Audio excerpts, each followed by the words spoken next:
Jennifer White from the Spurlock Museum. I wanted to share some ideas on how to use rhythms in your body today. Blues dance characteristics include rhythm play, and we focused before on rhythms in our step, but we can also use rhythms in our body. So first we're going to focus on our shoulders, thinking about what is the range of movement we can make with them. So explore. We can go up and down. We can go forward and back, and we're just trying to isolate just the shoulders while keeping everything else still. We can also think about circles. We can think about how they could move separately or together. So we could come forward together, or we could send one forward and one back, right? We could have circle with one. We could have circles with both. Another fun thing to do with your shoulders is what's called a shake, which is we're going to move one up and one down, and we're going to repeat that as fast as you can. So that's called a shake. We also have a shimmy, and that's going to be bringing one forward at a time. So if we do it slowly, bring your left forward. It helps to hold your arms out slightly from your body. I'll back up so you can see better. Bring your right forward, left forward, right forward. And as you bring your right forward, the other shoulder should naturally just fall back in place. And then rock them back and forth, forward, until you can get faster and faster. Some people can really develop this into a very, very fast shimmy. But a slow one can be really fun and fit the music too. So how can we use these in the music? When we're listening to the music, we're hearing rhythms, and we're hearing emphasis at different parts. So we can think about how we could do that in our shoulders. So something nice and slow and flowy, or maybe to a lyric. We can do circles, forward or backward, or both. Or we can try and hit the beat, right? With just a very fast single beat. Or we can mark the beat with moves forward or back, together or separate. So we can practice having nice soft beats, or we can try and make them very staccato by kind of hitting the move and tensing up our shoulders. So boom, boom, as opposed to boom, boom, a softer. So dance your shoulders to a blues song. Pick a song you like and play with your shoulders and see how much creativity you can use in playing with the rhythms that you hear in the music. We can also think about our hips. So a lot of people are used to using their hips while others are not as used to it. So using our hips, we're going to just loosen up our legs. Let me tilt this camera down a little bit so you can see better. Get a nice blues posture. And think about keeping your knees nice and loose and just rocking your hips to one side or the other. Rock, rock.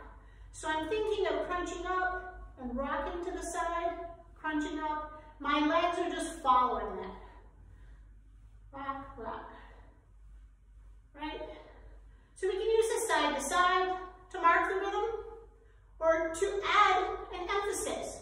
Maybe there's a loud boom at one point and you want to hit it with your hip. You can hit it softly, or you hit hard, or we tense up at the end. We can also think about tilting our pelvis forward and back. So we're thinking of isolating this, tipping it forward, back or into a neutral, forward, neutral, forward, neutral. This might not be a move that you use very often, so practice that tipping forward and back.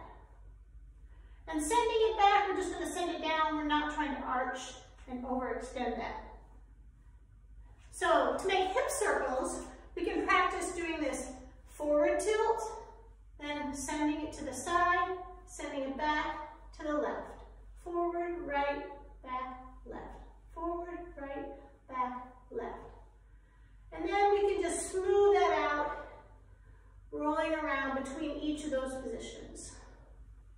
Keeping our legs and our knees nice and loose, and just letting our hips guide that. So there's lots of things we can do with that, right? We can have nice flowy circle, practice in both directions. We can also subdivide that to meet rhythms, right? So instead of making a nice slow circle, we can stop at different points in the circle to match the rhythm of the song.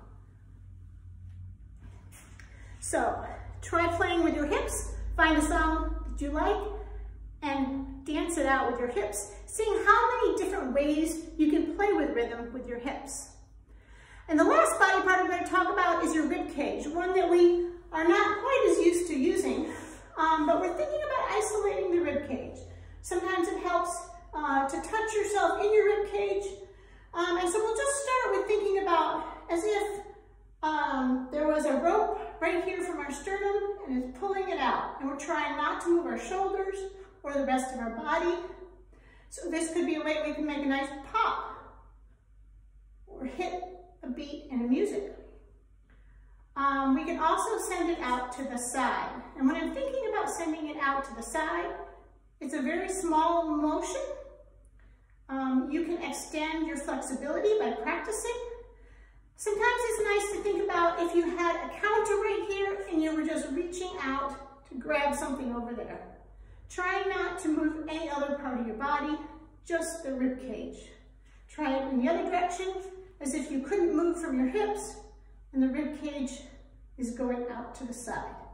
Now try going back and forth, right? We can hit rhythms this way, 1 and 2 and 3 and 4, right? We can play with what we do with our rib cage. We can also do circles with our rib cage. So this is the way you would practice that. If you go forward, go to the right, back, left, forward, right, back, left, forward, right, back, left. You'll get more and more flexibility as you practice it. And once you can hit all the 4 points, try smoothing it out. So we're flowing from this forward to the side, to the back, to the forward. We're just rounding out those 4 movements instead of doing them separately. And again, this could fit with a lyric, or you can add points where you hit the beat, but you're still doing your circle. So we might go round, boom, boom, boom, boom, boom, boom, boom, boom.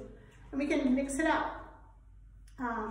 So play with a song, just dancing with your rib cage, and see how far you can get. Watch yourself in the mirror. The mirror is a great way to get feedback, and you can figure out what moves you like and what moves you don't like, what rhythms you like, what rhythms you don't like. And you can work on your flexibility that way as well.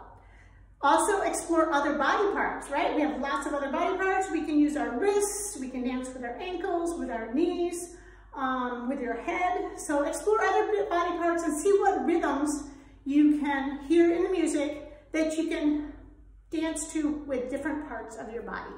Have fun, enjoy, and stay safe. Thank you.